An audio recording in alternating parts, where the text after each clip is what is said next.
Welcome to this explainer. We're jumping straight back in time to a wildly transformative era, specifically from 1000 BCE to 500 BCE. We're talking about the later Vedic Civilization. This single 500-year window basically established the social, political, and spiritual systems that over 1 billion people still follow today. If you've ever wanted to understand the absolute bedrock of modern Indian culture, well, this is exactly where we need to start.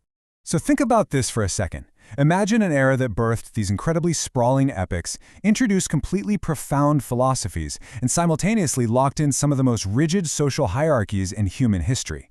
This is the later Vedic period, also famously known by historians as the Epic Age. It was a time of massive, rapid change, and we're going to break down exactly how this society completely rewired itself.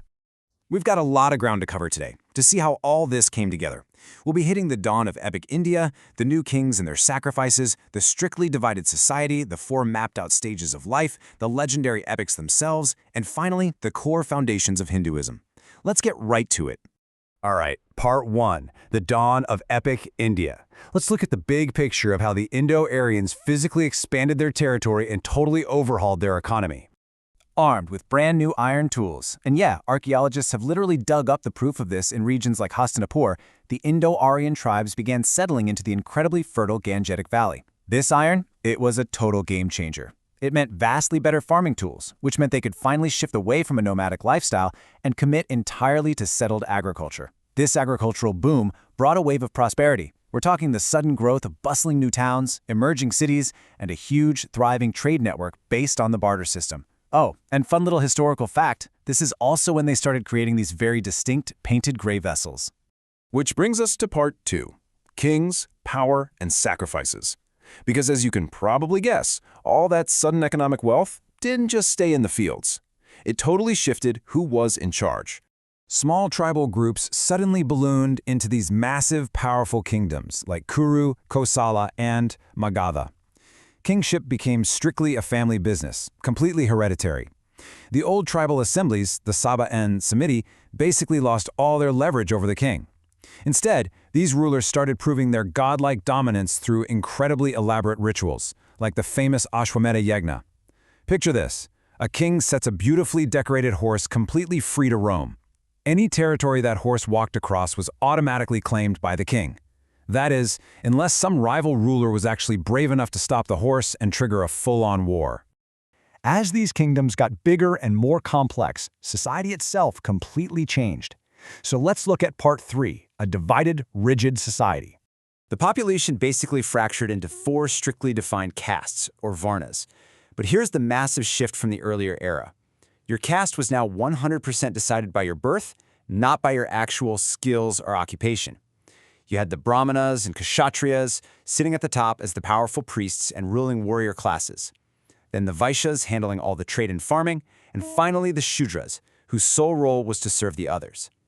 To lock this system in place, intercaste marriages were strictly forbidden. Society was now deeply, permanently segmented. And with all this intense new strictness came a really stark, unfortunate step backward for women. Back in the early Vedic period, society actually celebrated highly educated female scholars, women like Maitreyi and Gargi. But fast forward to the later Vedic period, women were suddenly deemed inferior to men. They were kicked out of political assemblies, completely barred from studying Vedic literature, and the societal rulebook now said their highest possible purpose was just serving their husbands and families. So, living under all these intense, rigid rules, what did an actual lifetime look like? Let's dive into part 4. The 4 stages of life. An Aryan's entire existence was meticulously mapped out into 4 distinct phases, known as ashramas. You started with brahmacharya, which was a period of incredibly strict education. Then you transitioned into grihastha, getting married, having a family, and basically running a household. As you hit old age, you entered vanaprastha, where you literally left your worldly ties behind to go meditate in the forest. And finally, sannyasa, the ultimate stage where you become a wandering ascetic, totally renouncing the physical world to spread truth. Just imagine that very first stage for a second. You're a 7-year-old kid leaving home and heading deep into a forest gurukul until you are 25. There were 0 modern comforts. It was all about a simple, hyper-disciplined life. You treated your teacher like a spiritual father, you did daily chores like hauling water and chopping wood. And get this, you learned every single one of your life's lessons in sacred texts entirely through oral memorization. And when it was all over, you paid a guru dakshina, a fee based purely on whatever you can actually afford. Now, the legendary stories those students spent years memorizing bring us right to part 5, epics that shaped a nation. These are the massive works that literally give this era its famous name, the Epic Age. We are talking about the Ramayana and the Mahabharata. These are not just dusty old historical poems. They are the absolute beating heart of the era. They vividly capture the core moral, cultural, and religious ideals of Hinduism wrapped up in the adventures of some seriously incredible warriors. I mean, these stories have it all. They are absolute thrillers. The Mahabharata, composed by Rishi Vyasa, is this massive, tragic family rivalry between the Pandavas and Kauravas. It's got a rigged game of dice, a 13-year exile, and builds up to this apocalyptic 18-day battle at Kurukshetra. Then you have the Ramayana by Rishi Valmiki. It's the ultimate epic of duty, following King Rama's 14-year exile, the kidnapping of his wife Sita by Ravana, and a huge rescue mission in Lanka. But the big takeaway? It ends with the establishment of Rama Raja, an absolute ideal state of perfect equality and justice. These aren't just stories, they literally built a nation's moral compass. And those epics are deeply, intricately tied to the religious explosion of the era, which leads us to our final section, the foundations of Hinduism.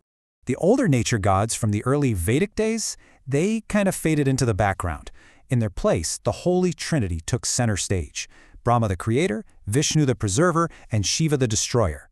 With this massive shift in the gods came a massive shift in how people worshipped. It got incredibly complex. You needed these elaborate, super expensive rituals to appease the gods, which naturally skyrocketed the power of the Brahmanas because they were the only ones who actually knew how to perform them. But it definitely wasn't all just rituals. We also get the Upanishads in this era, which laid down deep philosophical rules for daily life. There are 3 major pillars here you need to know. First up is Dharma. Think of this as your fundamental, unwavering moral duty. It's the obligation every single person has to just always do what is right. Then you have Karma. You've probably heard this one, right? It's the ultimate cosmic rule of cause and effect. It means every single action you take has a direct consequence. As you sow, so shall you reap. It's the core belief that good deeds will reward you and evil deeds will catch up to you, echoing through both your present life and your future lives. And the third pillar is the transmigration of the soul. The idea here is that the human soul is completely immortal. When the physical body dies, the soul simply packs up and migrates into a brand new body to be reborn. And what dictates the nature of that next life? You guessed it, the accumulated karma from the last one. Put these 3 concepts together and you have the absolute essence of Hindu philosophy. So, the later Vedic civilization, from its iron tools and expanding kingdoms to its rigid rules and profound philosophies, it truly is the cradle of Indian culture. But looking back at all this history leaves us with one incredible question to ponder. Can the Epic Age's ultimate concept of Rama Raja, that perfect, idealized society of equality and prosperity from the end of the Ramayana, still actually serve as a blueprint for the modern world we live in today? It's a pretty fascinating thought to leave you with. Thanks so much for joining me on this explainer, and keep exploring.